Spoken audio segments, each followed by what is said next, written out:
Good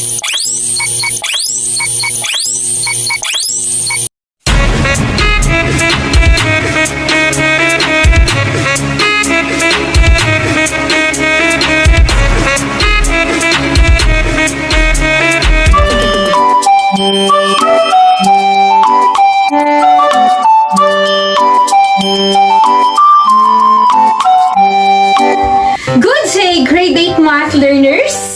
It's nice to see you again! I'm Teacher Hannah, your virtual teacher for today's lesson. Come and join me for another fun learning experience in Mathematics 8. We are now in Quarter 2, Week 2, wherein we will discuss relation and function. Now, allow me to present to you our learning competencies for today. That is to illustrate a relation and a function and verify if a given relation is a function.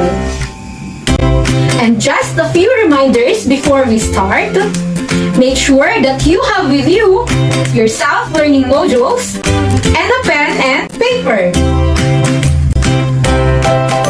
We are now in the month of February, and I know you are all happy and excited because now is the love month.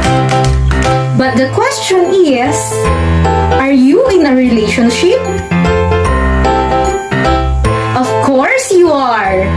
You are in a relationship with God, with family members, with friends, and sometimes with a special someone. Sana all!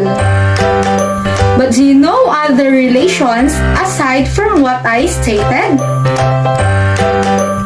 In mathematics, a relation is a set of one or more ordered pairs wherein there is a domain and there is a range. Let us go further. This is the representation of a relation using the ordered pair xy. The set of all first coordinates is called domain, and the second is called the range. For example, in this set of ordered pairs, we have 3, 4, 5, 5, and 7, 6. The domains are 3, 5, and 7, while the range are 4, 5, and 6. Aside from the set of ordered pairs, a relation may also be represented by using table, mapping diagram, and graph. At this moment, we are invited to join a survival game, and you must accomplish all the games in order for you to survive. This game is entitled Math Squid Game. Are you ready? Our first game is entitled the Gola Candy. In this game, we will observe the given representations of a relation. You will choose like if the given representation is a table, heart if it is a mapping diagram, or wow if it is a graph. And you are only given 5 seconds to answer. Each time we get it correctly, we will have the chance to trim out the shape of our dalgona candy. But we have to be careful in trimming the candy to avoid breaking or cracking it. Are we all set? That's great! Let's begin! What do you think is the representation used in this relation? Will you choose like, heart, or wow? Our 5 seconds starts now.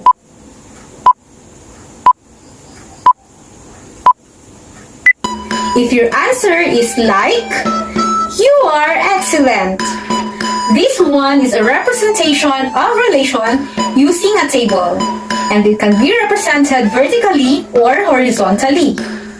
We can see that the values of x or domains are 3, 5, and 7, and the values of y or range are 4, 5, and 6. Let's now trim out the first side.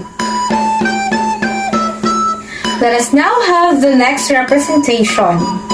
Again, what do you think is the representation used in this relation?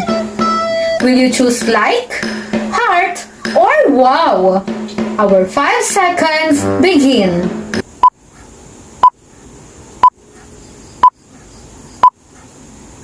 If your answer is heart, you are amazing. It is a mapping diagram.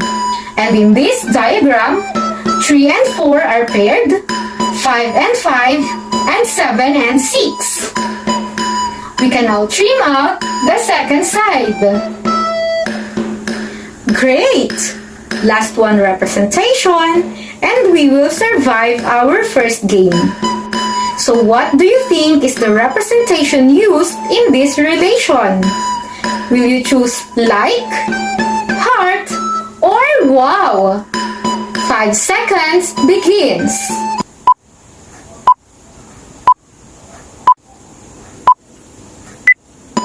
If your answer is wow, you are awesome.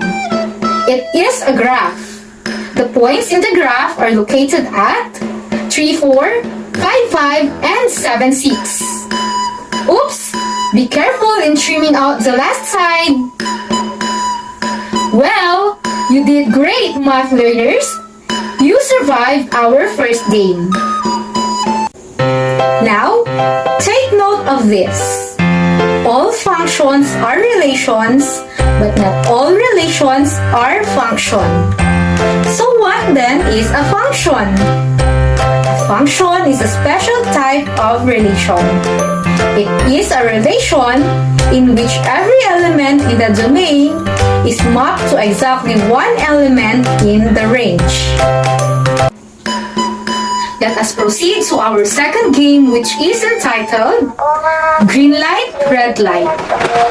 For this game, we will determine what type of correspondence is shown based on the given illustration. Again, you're only given 5 seconds to answer. Are you ready? That's great! Let's now begin. For the first given, what do you think is the type of correspondence shown? Is it one-to-one or one-to-many?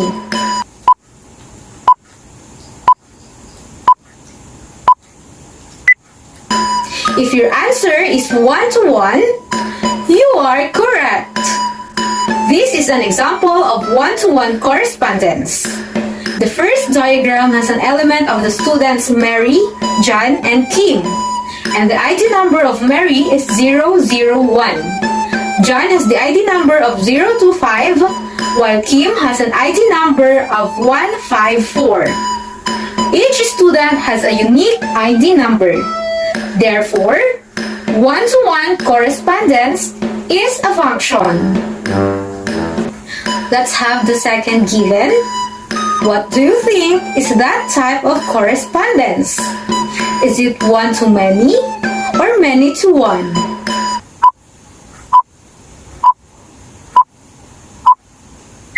If your answer is many-to-one, you are right. This is an example of many-to-one correspondence. Mary is the top one of the class, while Susan, Kenneth, and Roger are top 3. So you can see that we have independent elements in the X or domain, while we have 2 elements in the Y or range. Therefore, many-to-one correspondence is also a function. We are now on the last given. What do you think is the type of correspondence shown? Is it one-to-many or one-to-one?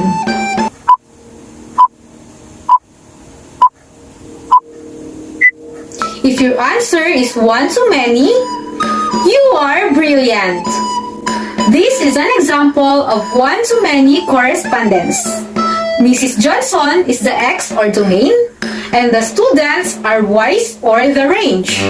Since the domain is mapped to 4 elements in the range, then this correspondence is not a function. Well, you did great, math learners!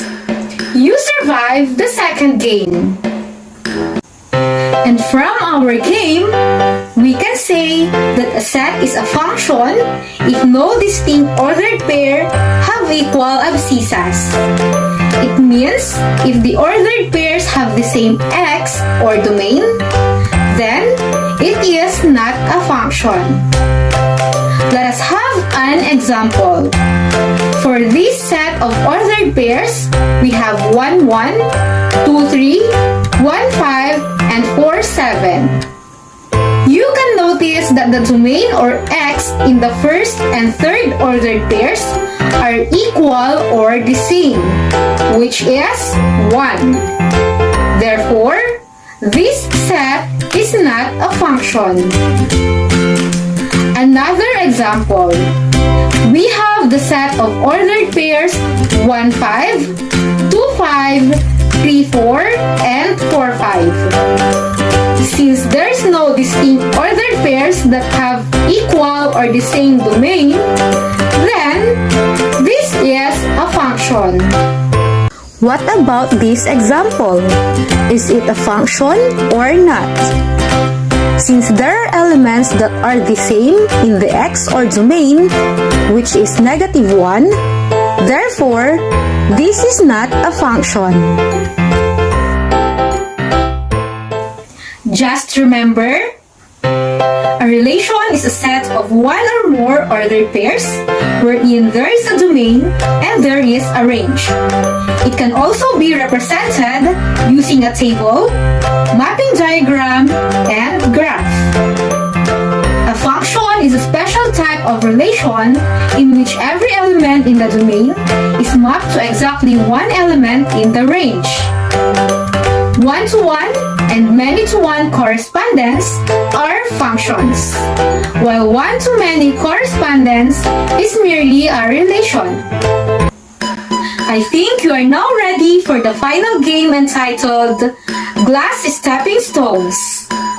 In this game, you will determine if the given relation is a function or merely a relation. Each time you get it correctly, we will cross the bridge by jumping into the stepping stones until we reach the other side.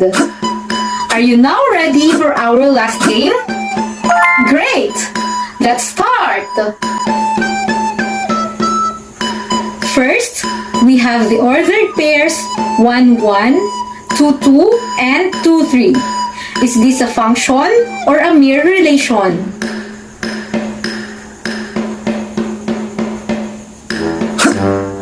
You are correct! It is a mere relation.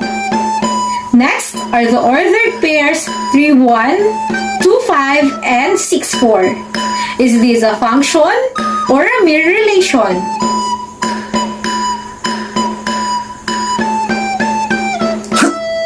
That's right! It is a function. What about the ordered pairs 7, 7, 8, 8, -7, 7, and -8, 8? Is this a function or a mere relation?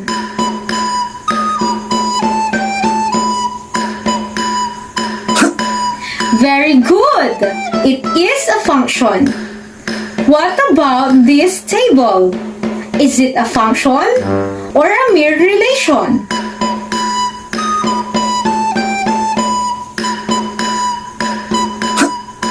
Brilliant! It is a function. Lastly, how about this diagram? Is it a function or a mere relation?